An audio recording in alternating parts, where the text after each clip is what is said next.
The Governor's Secretary, the murder of Anne Marie Fahey.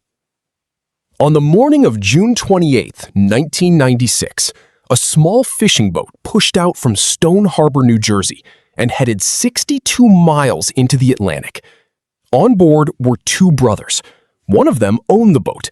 The other had brought along a large fishing cooler, the kind used to keep a day's catch on ice.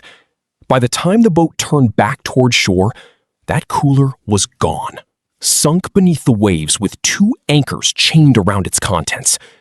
What those two men threw into the ocean that morning would not be found for months, and the woman inside it would not be seen alive again. Her name was Anne Marie Fahey. She was 30 years old, well-liked, careful with her time, and known for showing up exactly when she said she would. Her disappearance would eventually expose one of Delaware's most respected men as a killer and reveal just how far a powerful person will go to control someone who tries to walk away. The scheduling secretary and the lawyer. Wilmington, Delaware in the early 1990s was a small, tightly knit world, especially at the top. Everyone in politics and law seemed to know everyone else. Anne Marie Fahey worked inside that world as a scheduling secretary, first for Congressman Tom Carper, and then, after Carper was elected governor in 1993, inside the governor's office itself.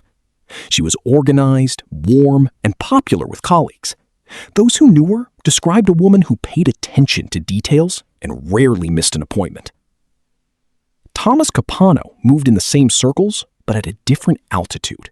He came from one of Delaware's most prominent families, real estate developers and contractors with deep local roots.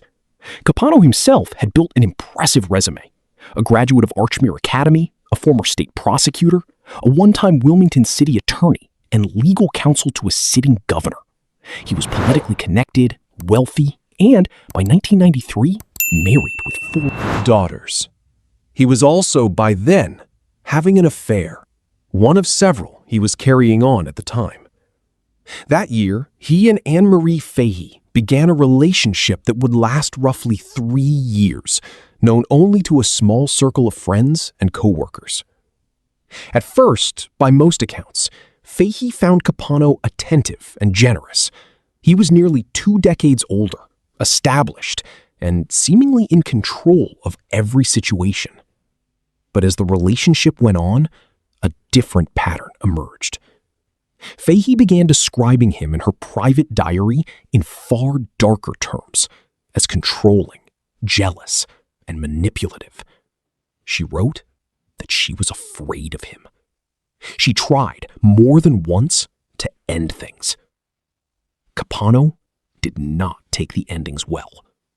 Even after she broke off the relationship in the fall of 1995, he kept calling her, emailing her, and showing up at her apartment unannounced. When Fahey quietly began seeing another man in 1996, she didn't tell Capano. She didn't need to. He would find out anyway, and it would cost her everything. The last dinner. On the evening of June 27, 1996, Thomas Capano took Anne Marie Fahey to dinner. It was not unusual on its surface.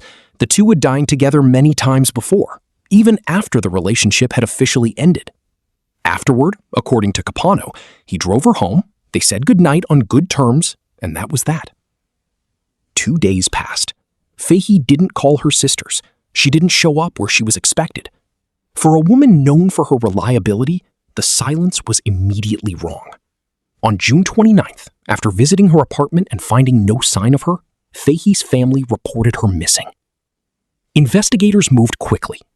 Given her relationship with one of Delaware's most influential attorneys, and given that Capano had been the last person known to see her alive, he became a focus almost immediately. He told police the same story he would repeat for months.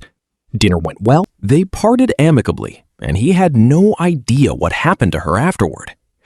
But behind that story, the pieces did not fit. Fahey's own diary, recovered by investigators, painted a picture entirely at odds with Capano's account of a calm, comfortable relationship. describing instead a man who frightened her.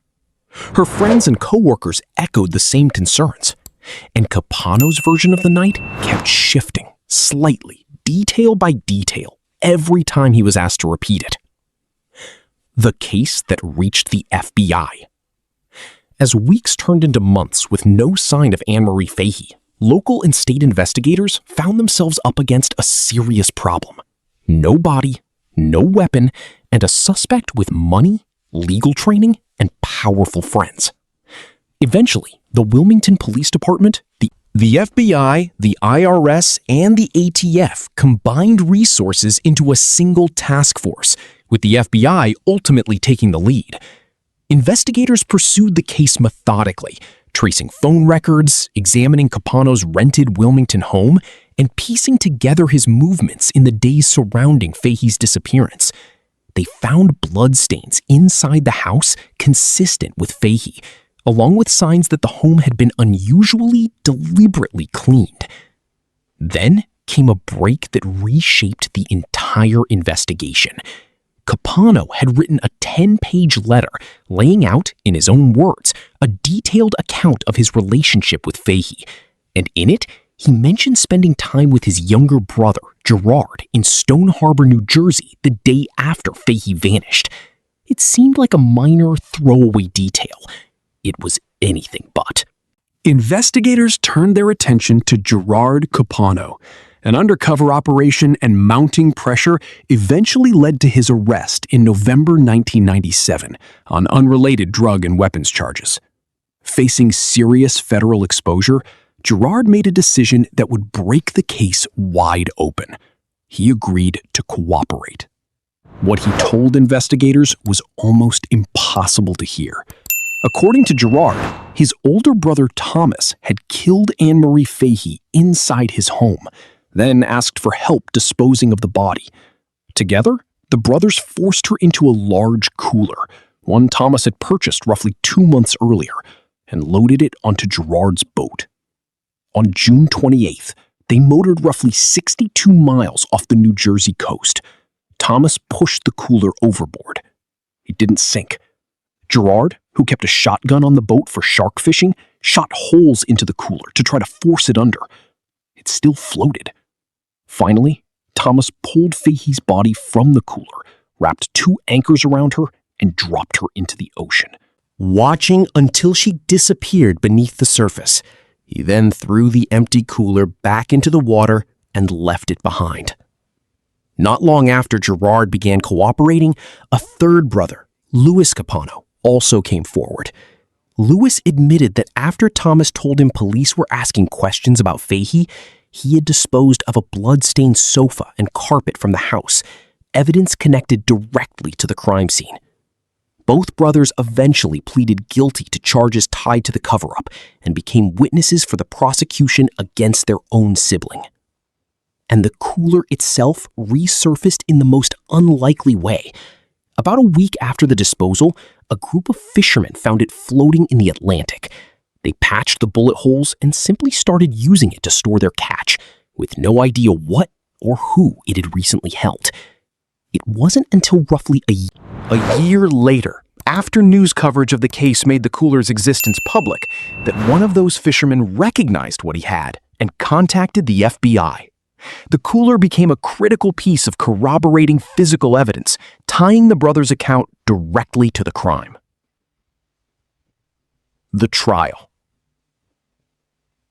Thomas Capano's murder trial opened in Wilmington on October 26, 1998, and would stretch on for 12 weeks, an extraordinary spectacle for a state unaccustomed to seeing one of its most connected citizens in the defendant's chair.